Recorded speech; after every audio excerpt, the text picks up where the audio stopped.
Good afternoon and welcome to Lunchtime Marketing and Leadership Series with Kevin and Craig, where we add value to people's lives, happening every Thursday on ebizradio.com. You can catch the Lunchtime Series on all major podcast channels, and joining me as per usual, marketing and communications expert and co-host Craig Pagely. How you doing, Craig?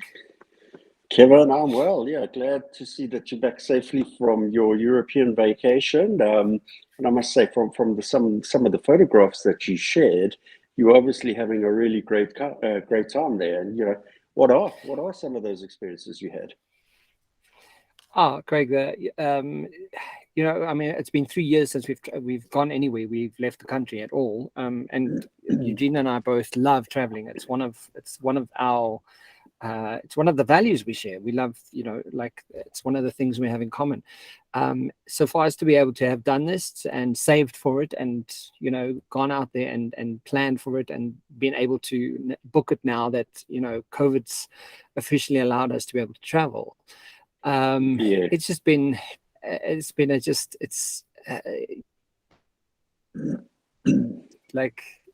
changes. I recommend traveling, especially abroad, to everyone and anyone that can do it. As you know, it's the way that life happens in another country is so profoundly different to the way we do it in South Africa. And so, it gives you new perspectives and a new version of the reality and the life that you live, and the ever potential possibility of what could be. Right. Yes, and it's amazing. So and we went to 2 cities in Germany, 2 cities in Amsterdam or Netherlands, and out of all the 4 cities that we went to, my favorite actually now is Rotterdam.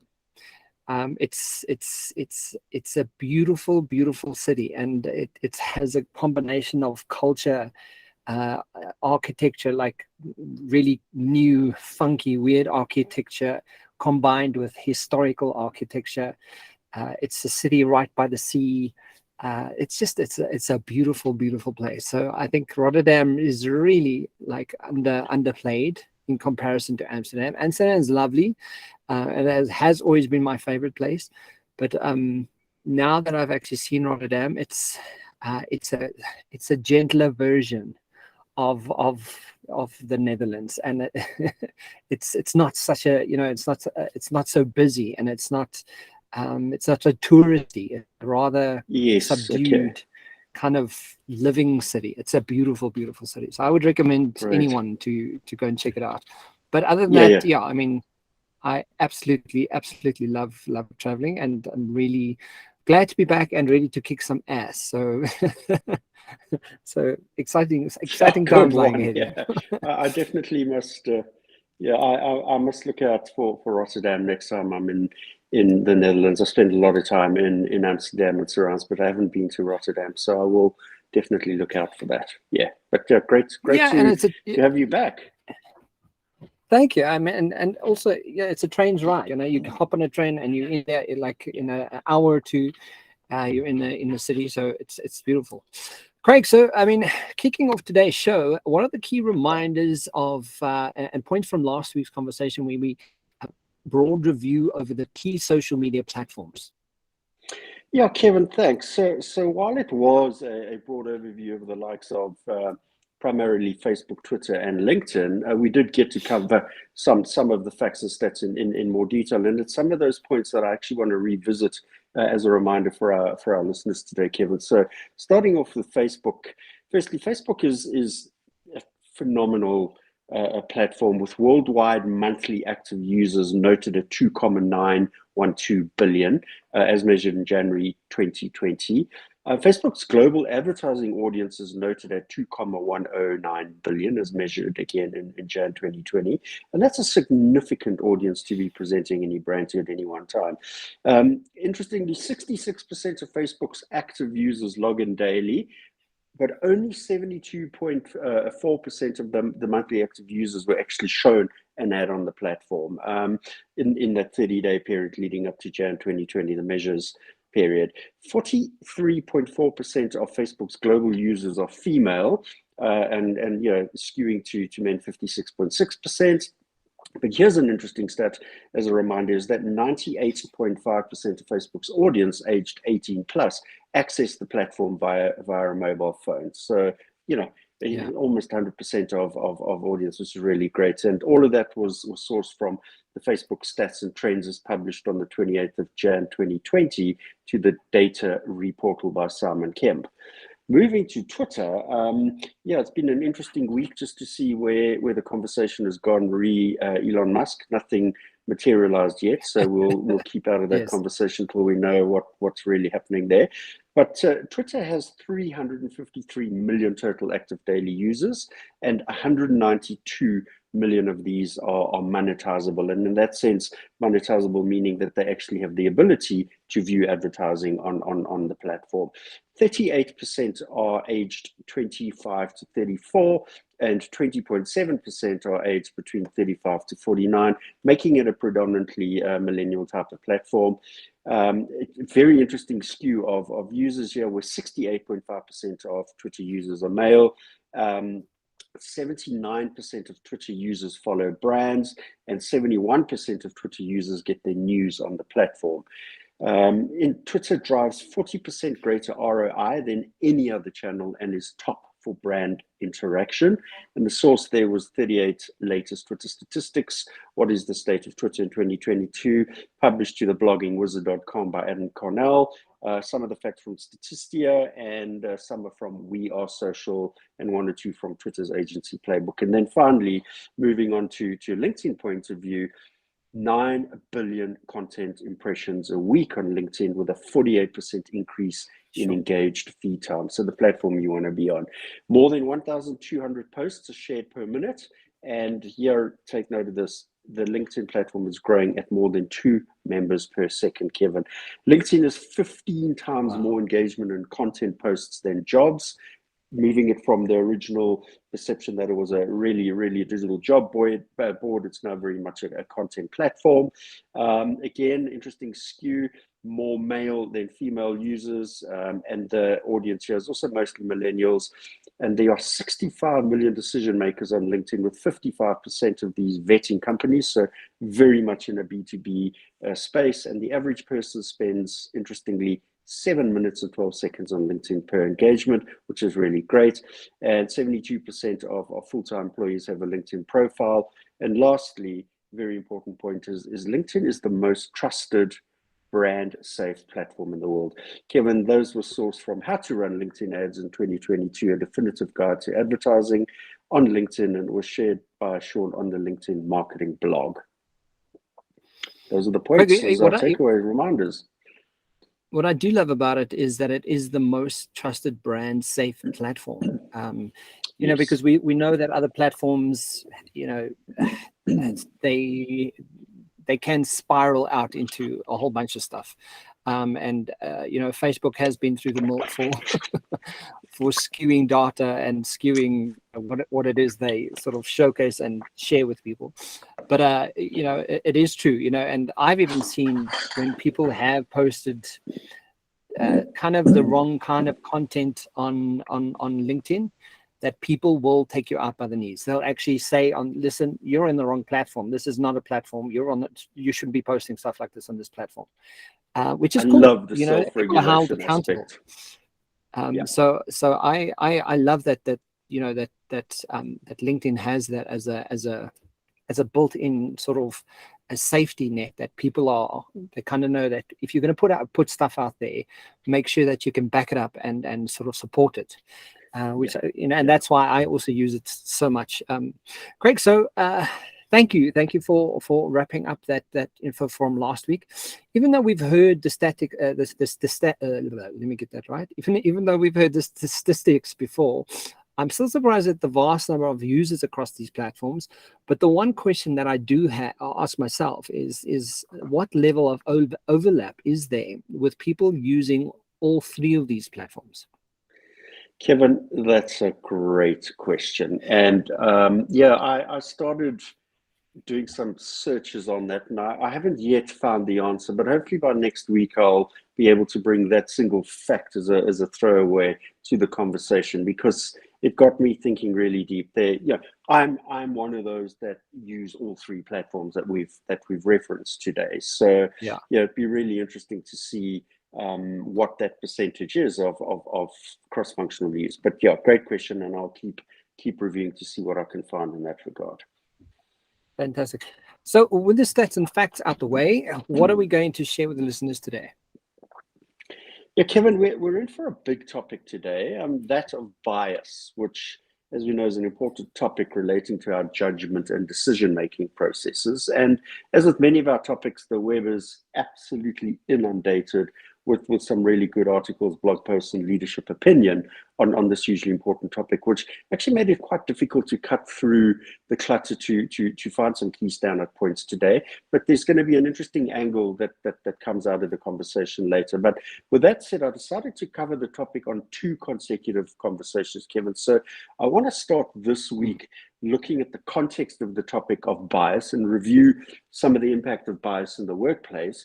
But I want to go into next week and focus specifically on the impact of bias on advertising and marketing, as it actually is a great sales enabler for brands, believe it or not. Yeah, fantastic. As you know, it's a topic that I'm really interested in, and that forms an important part of my leadership and development coaching practice. So I'm really keen to have this conversation, and it's true.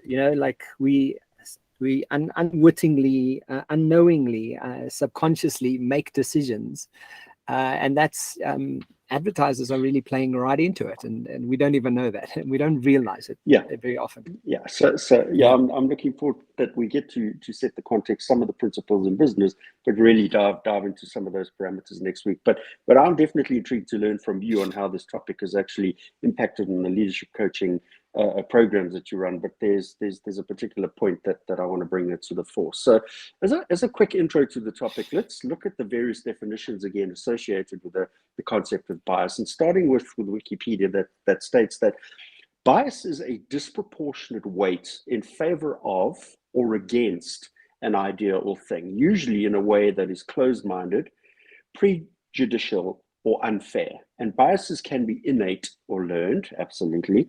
People may develop biases for or against an individual, a group, or a belief. And in science and engineering, a bias is a systematic error, believe it or not. Then referring both to Oxford and Cambridge dictionaries, we learn the following.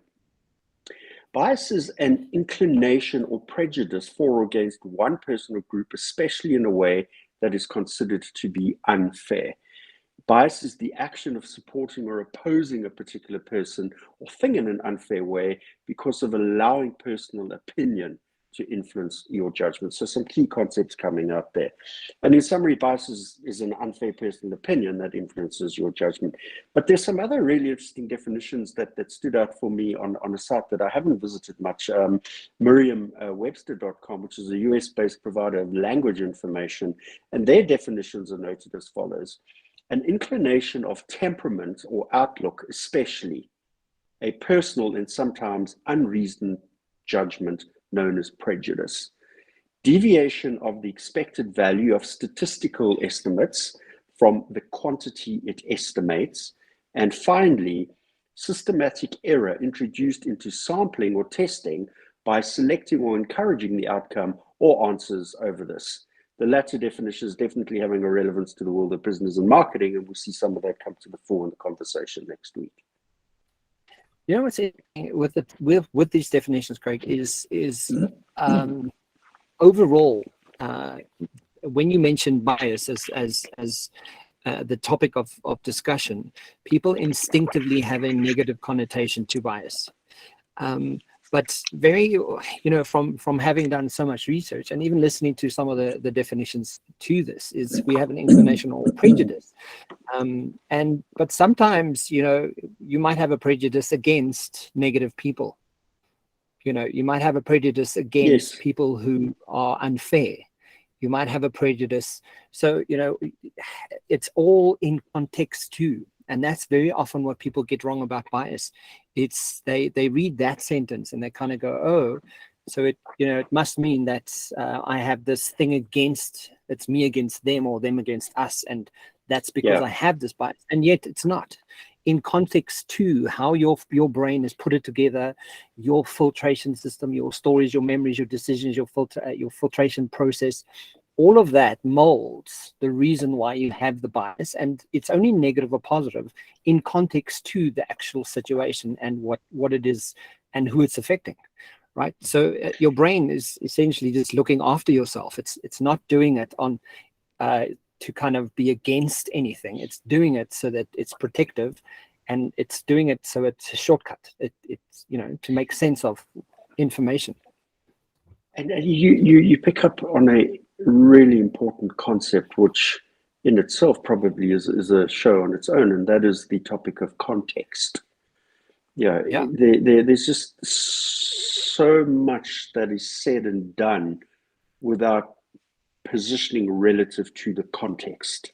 And as you say, when there's no context in the sense of even saying the word bias, there is that immediate negative connotation to it. But so Kevin, the term cognitive bias was first coined in the 1970s by Israeli psychologist Amos Tversky and Daniel Kahneman, who used this phrase to describe people's flawed patterns of thinking in response to their judgment and decision problems. And based on the experiments that the pair carried out at that particular point, going back nearly 25 years, I mean 50 years, they carried out some experiments with volunteers, and they discovered that humans make predictable errors of judgment when they are forced to deal with ambiguous evidence or make challenging decisions. And those errors stem from the heuristics and biases, and they're the mental shortcuts and assumptions that allow us to make those quick autonomous automatic decisions, which are obviously correct at times, but sometimes actually to our detriment. But yeah, it's a long time ago that the concept came about. Craig, and also neurolinguistics, right? So taking into consideration what you're mentioning here, neurolinguistics itself, because it's language of the brain, understanding what language of the brain is doing, right? Part of that is because of the heuristics and the biases, and understanding that your brain's trying to make sense of the reality you're experiencing and how that's doing it and what meaning I'm giving to the thing I'm experiencing, right? So it's NLP in itself, has stemmed from all of the study that came about in a very similar time frame as well. So it's interesting how it's around about the same time, yeah. Okay. But I mean, it's quite incredible to think that the concept of bias was first referenced over 50 years ago. And as well as it's essential to many businesses and leadership discussions. With that said, what can you share with us in the impact of biases in business today? Yeah, Kevin, it's a question that's fairly well covered in a number of the articles that I came across, but I really want to take a slightly different approach to answering your question today. And this is specifically as I came across an article on builtin.com, which is a social network and blogging platform that was founded in 2011. And the article really focuses on the impact of bias or unconscious bias on the hiring process within a business.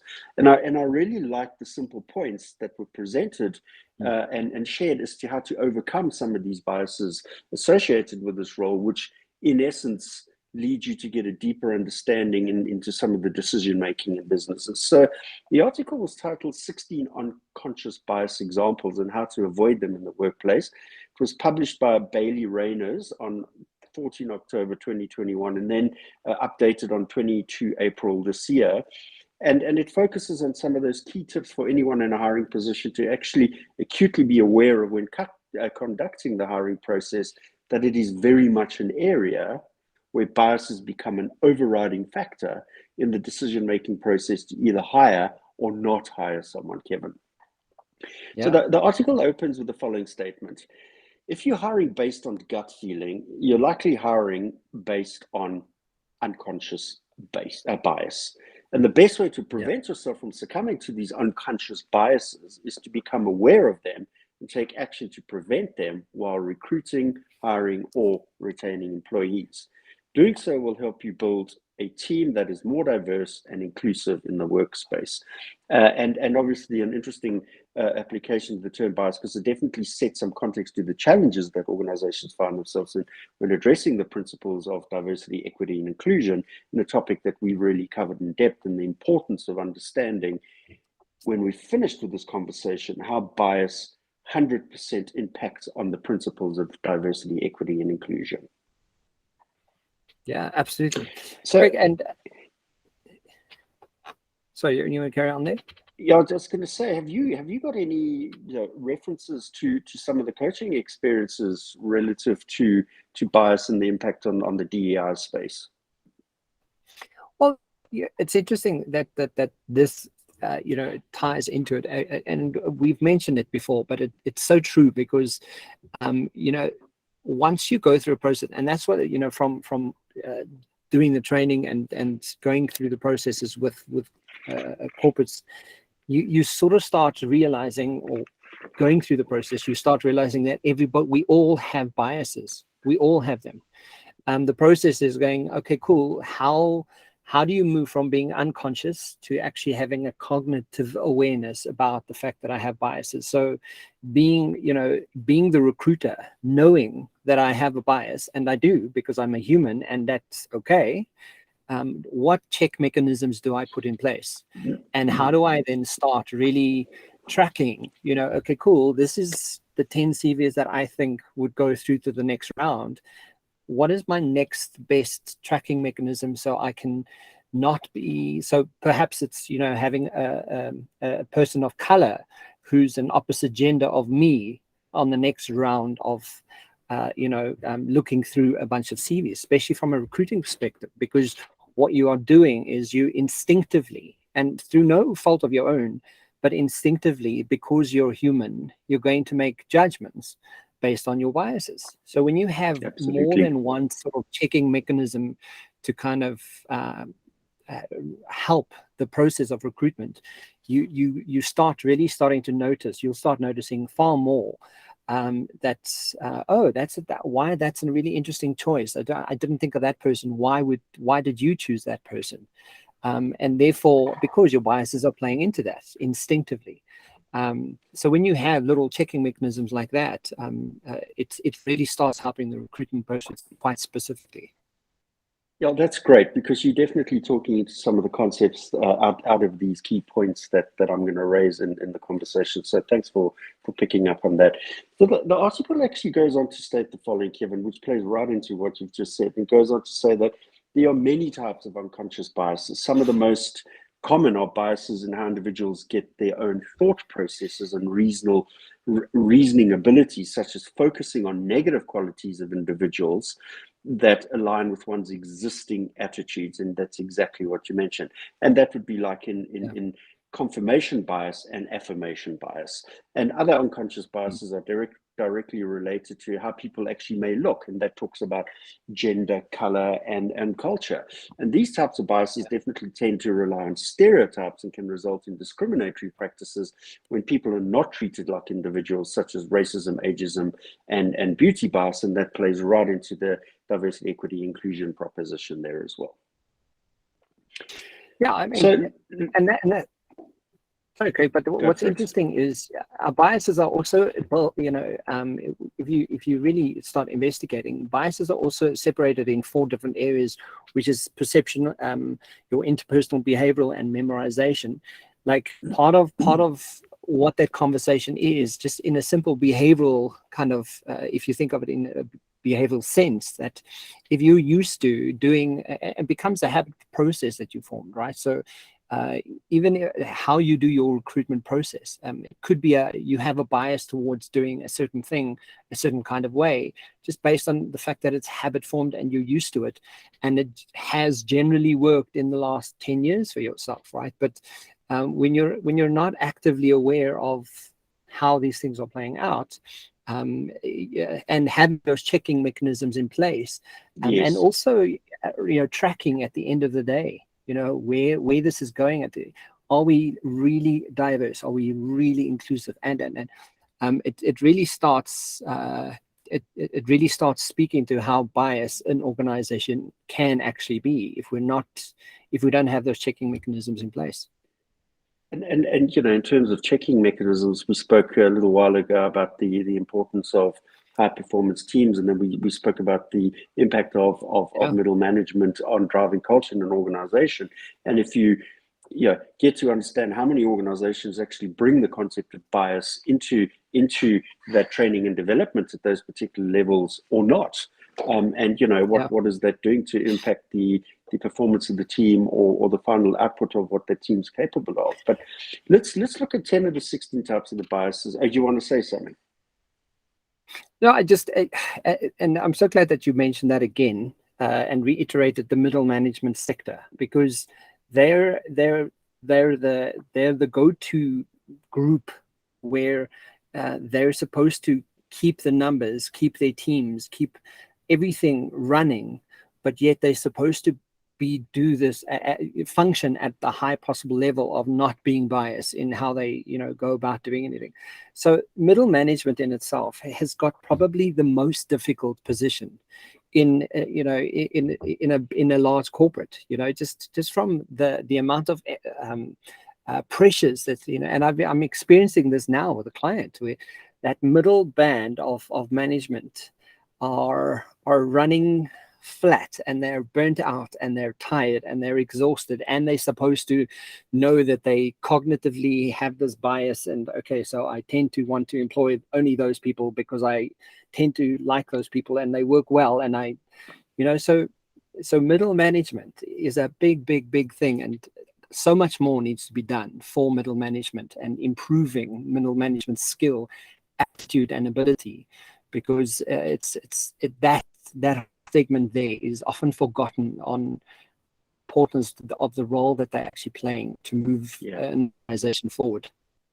And as I mentioned, that they're the glue that can actually inform, create, and drive the culture of the organization. And if they're well versed in the understanding and practice of bias, gosh, the positive impact that can have on the makeup of a team, the way they communicate, the way they interact, the way they perform, that can only but lead to good things for an organization. Absolutely, and that's exactly what we're going to look at now. So so again, looking at it from the point of view of in the hiring position, going through there were 16 types of bias that were referenced. I'm going to just do a quick snapshot of 10 of those biases that were in the article, Kevin. And we start with the first one, which is affinity bias, which is also known as similarity bias. And again, as we read through these, I think that our listeners are going to actually start associating with some of the terms, because in reality we practice these things every day in our lives without us even knowing about it. But the similarity bias is the tendency that people have to connect with others who share similar interests and experiences and backgrounds. And what's great about the article, every one of these points has got a line or two that talks about ways to avoid the affinity bias in the workplace. So from an affinity point of view, the way to avoid the bias in the workplace is to actively take note of the similarities you share with the candidate, so that you can differentiate between the attributes that may cloud your judgment on the concrete, and rather on the concrete skills, experiences, and unique qualities that would contribute to your team as a culture add rather than a culture fit. The second type there is confirmation bias, which is the inclination to draw conclusions about a situation or a person based on your own personal desires, beliefs, and prejudices, rather than on the unbiased merit. And the way to avoid affinity bias in the workplace here is that while every interview would lend itself to a unique conversation based on that individual's background, it's also important to ask the standardized skill-based questions and provide each candidate with that fair chance to stand out. And that's exactly what you mentioned a short while ago.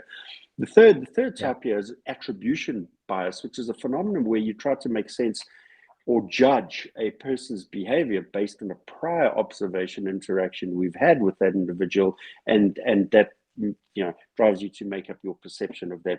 The way to avoid affinity bias in the workplace is, if there's something on their resume or something that they said during the interview that actually caused you to draw that conclusion about the candidate, ask them some further clarifying questions. Don't forget that the interviews are obviously nervous at times, and they misspeak or stumble, but give them a chance to share their story fully before you actually judge, Kevin. The fourth type of bias here is conformity bias, which is the tendency that people have to actually act similar to people around them, regardless of their own personal beliefs or idiosyncrasies, and that is also known as peer pressure. And the way to avoid affinity bias in the workspace is before you get your hiring team together to review a candidate, have them write down and submit their own individual opinions separate from one another immediately after the interview ends. And then that way you can then have the team come together and review what everyone has written down so you can hear their impartial opinions. The fifth one, which is a really important, is the halo effect, which is the tendency that people have to place one person on a pedestal after learning something impressive about them, and this is something that happens every day in our situations at work. And the way to avoid affinity bias in the workplace is that the halo effect can be dangerous and blinding when it comes to reviewing candidates, Kevin. So when reviewing a stack of applications, you're probably looking for something unique that makes the candidate stand out from the rest.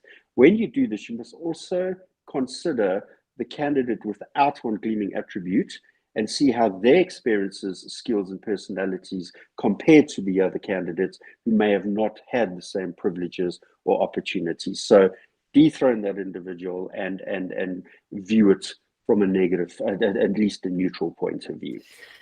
Great. So I'm going to give you practicals just on two of these because there's it's so it's profound when people realize what they're doing, right?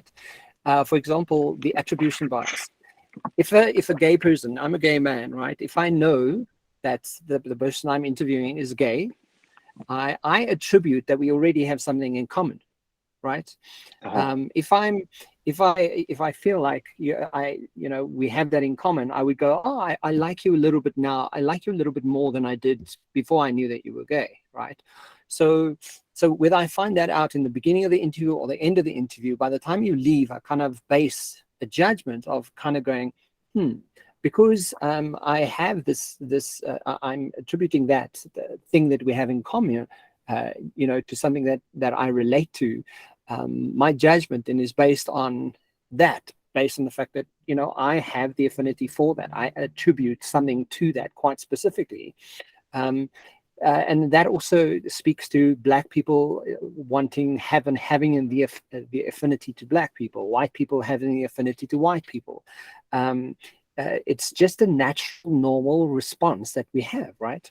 The other thing with the halo effect is if I'm attracted to the person, right, or they come, because he says something flirtish in the interview, and we have a good little flirt moment, and I like, immediately I have this halo. I place this halo above that conversation, and my bias kicks into gear, kind of going, no, I like him more because we just got along so well, and I just feel there's a vibe between us. And meanwhile, there's an attraction, and you've placed the halo effect on that, and it skews the rest of the information in the CV, right? And that's why it's important, as they say, is to take that aspect away and just look at the experiences, skills, and the personalities from each other versus that individual and the one that isn't in the same spectrum of attraction to you. And also having maybe have 3 people in the room, so that it's not just one person that you're engaging with, or maybe having a process of interviews that you actually go through with people, so that these little things are not as skewed as what they can be, because that's a great point. Yeah, that's a great point. And the article does reference multiple interviewees or a team of interviews so that you get that balanced point of view, or a range of point of views and comments, that you are able to at least level the playing field and neutralize any of those biases. And also that when we're the interviewer and I'm recruiting someone, you're coming to me for an interview, I instinctively think, well, I'm enough. I'm the one making the decision. Obviously, I'm going to make a wonderful decision about this. I know what I'm looking for. But the thing is, because you have affinity bias, because you have bias, you're also going to seek out the things in people that it is you're looking for, not necessarily the things that are best for the team. So it doesn't matter if this person's a complete arsehole and he treats people really badly, or, you know, like he has really bad parts of him. In my head, I'm going, well, I'm looking for someone who's really cutthroat and doing this and doing, like, I will immediately skew the version of this person based on the fact that I have bias. We all have bias, and it's okay to have bias. Like, I think a lot of people, they look at biases as this extreme negative kind of, like, you know, I don't want to feel like I do have biases, and I want to, you know, the fact of the matter is, you're a human, you'll have bias. How cognitively aware of it is the question, like, and that's where you know, it's really important. And the article does address some of those points as well. So it's just great hearing you talk into that space, Kevin.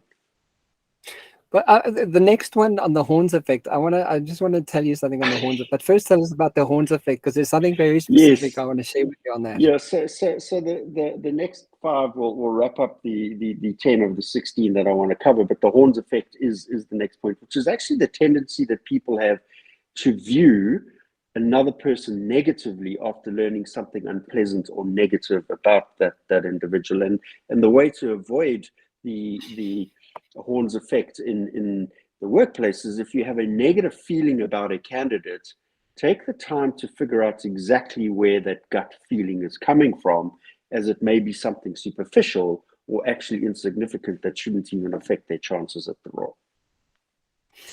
But here's the thing about the horn. Yeah, please. Yeah, the horns effect is, and I mean, it goes both ways, right? We have something called your reticular activation system. Your RAS kicks into gear immediately when it is something you're paying attention to that you want to pay attention to. The only thing is, if your horns effect or the horns bias kicks into gear, what your brain instinctively starts doing is going, oh, I have a gut feeling. And then you go, I wonder what else there is. So what your brain's going is like, okay, we're focused on all the negatives about this person. Let's find more supporting evidence to prove the reality and the real thing that I'm actually focused on here. Because your RAS doesn't negate, you know, whether this is good or bad. It just follows your direction. So your RAS literally kicks into gear and gets, cool, I'm noticing the negative here. What you'll then end up doing is going, oh yeah, okay, there's spelling mistakes in the CV as well. And then you're going, yeah, you know, and he was 2 minutes late as well. And you'll start finding all of this negativity wrapped around. If you gave that to someone else and go, tell me what you think. I'm not going to tell you anything. Just tell me what you think. Have the interview with him, and then give me your version of that.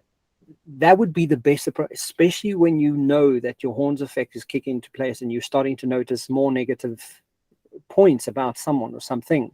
Because the more you do, the more you'll find. And that's purely based on your reticular activation system.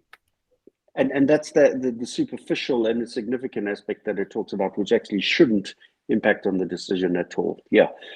The seventh type is the contrast effect, Kevin, and it's when you're comparing 2 or more things that you have come into contact with, which either simultaneously or one after the other, and it causes you to exaggerate the performance of one in the context of the other. And the way to avoid the contrast bias in the workplace is create a structured applicant review and interview process so that your team will be able to compare applications and interviewers alike for like. And it's exactly as you mentioned earlier. Yeah, it really is about building a team to get multiple points of view, and that you've got the apples for apples comparison at the end of the day. Yeah. The last 3 are really interesting. The anchor bias being the 8th time is an expectation anchor bias, and that's when someone holds onto an initial singular piece of information to make the decisions, which in itself could be quite detrimental. And the way to avoid the anchor bias in the workplace is to try to compare every aspect of the candidate, never rely on that one singular piece of information as your deciding factor. And if you find yourself coming back to that one piece of information you're comparing against, try omitting that anchoring piece of information and compare the candidate based on some other characteristics and qualifications or stuff that you might not actually have deemed essential at that particular point. Type number 9, yeah, Kevin. Sorry, on that point, want... Craig, on the anchor bias, it's simply as simple as if you go to a job interview and someone says you're meeting with a recruitment agent and the managing director, and as you walk into the room and you sit down and you greet the woman and go, "Oh, thank you for recruiting me," or whatever that conversation is, and you make the assumption that the managing director is the female and not the male in the room, right? Yes. Or vice versa. The person employing you could have that very first anchor point of reference to you and kind of go, "Well, he just came into the room and assumed because I'm a woman, I couldn't be the MD of the company. Like, what's up with that?" Right? So that anchor point is the first immediate reference point that person will have from you about you, until you could really prove it can't, like the contrary of that. And that's why anchor bias kicks into gear. And that's why it's so important that, when you're making first impressions, that you have 7 seconds to make about 11 types of, people make about 11 impressions within 7 seconds of meeting you because of anchor bias. The immediate bias that they have, or that anchor that they make, will be the lasting impression that they filter a whole bunch of information through. So if we are going to leave a singular piece of information as a deciding factor, it really needs to be on point and not a negative one.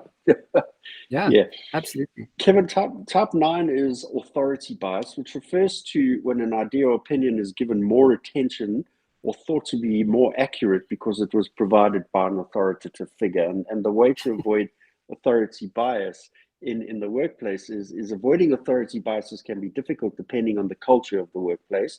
And one of the best ways to avoid this is to foster an environment of ideas where others speak up, where they voice their own opinion, and really just get an open conversation flow, and it negates that authority, autonomous kind of behavior in the workplace. Yeah. And the last of the 10 that we cover today is confidence, at least overconfidence bias. And this refers to a person's tendency just to be more confident in their capabilities than they actually should be or are. And a way to overcome the confidence bias in the workplace is, it's a great way to avoid overconfidence biases to continue your work on the affinity bias and hire a diverse team that doesn't fall into the groundthink trap. And it'll be more difficult for overconfidence to take over if you foster a diverse and challenging environment.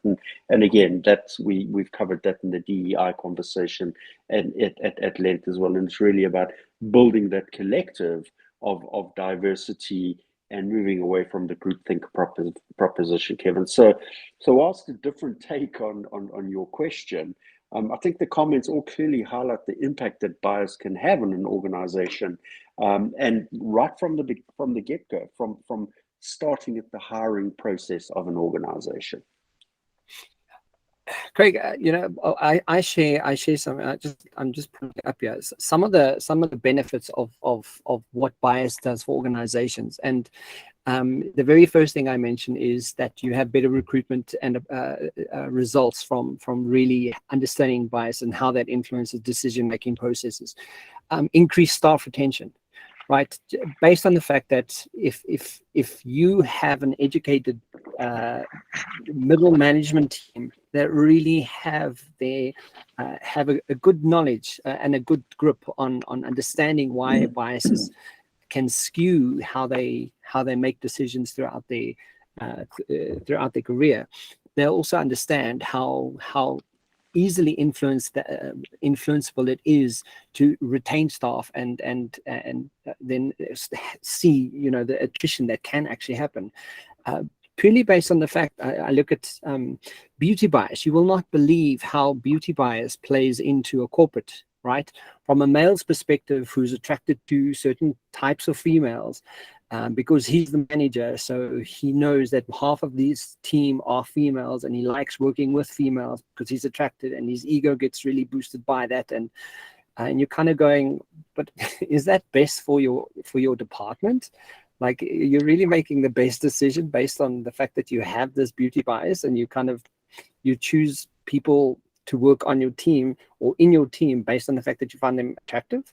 Like, is that the best way of going about it? You know, it's you really have to know, like, you know, what it is you're doing.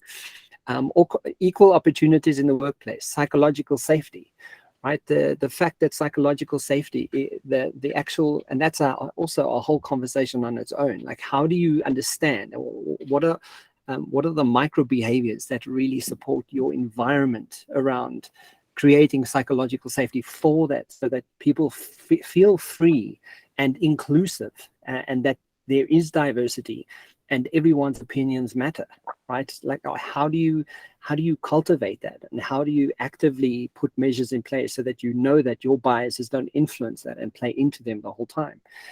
There's stuff like improved leadership approach and style, mindset shift, attitude, beliefs, lowers absenteeism overall, improved judgment for each employee, team cohesion, right? You know, when biases are really understood, and someone challenged me this week on in a conversation, going, no, they read a Harvard Review document that said that, you know, unconscious bias training doesn't work.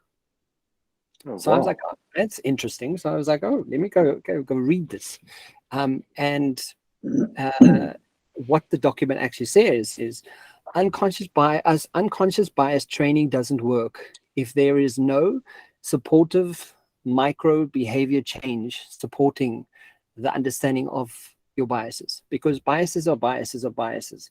You have them, we have them. It's they part of our human makeup, right?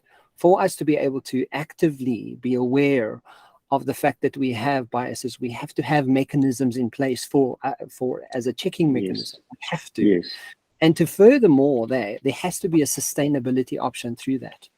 And meaning, like, in 6 months' time, you have to recheck in with everyone and kind of go, okay, cool, guys, we've been on this training. How are things looking? What is changing? How have you experienced this? And what little steps have you taken to really improve your inclusivity and diversity within your environment? And the last thing that they also mentioned is you have to support this with a tracking mechanism. There has to, right?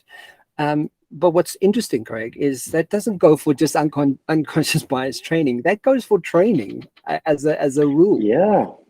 Training doesn't help you put through people through a month's training and kind of go, okay, cool, well, you've had the training. That's long gone. And it's, as you know, as a business owner and as someone who's been doing this for a couple of years now, I'm like, if you don't have a sustainability option within your training program, I don't want to do it, because you're going to say that I'm not doing my job and we're not getting results, and then nothing's changed, right?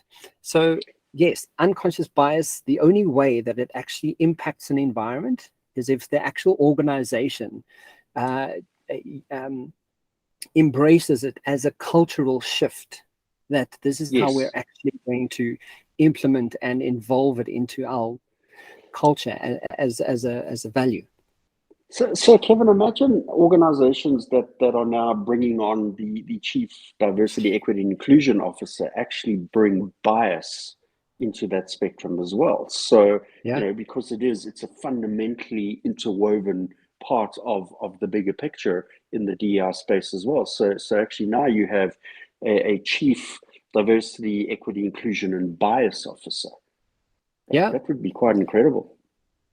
Yeah, and I think it's such a relevant point, because if you know, having done all the research that I've done as well on this, is the more I know about cognitive bias or unconscious bias, for me it's more of a cognitive thing now.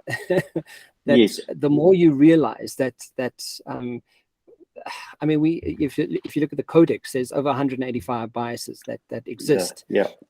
To such a degree that you kind of go, okay, well, how the hell do I keep track of all of that, right?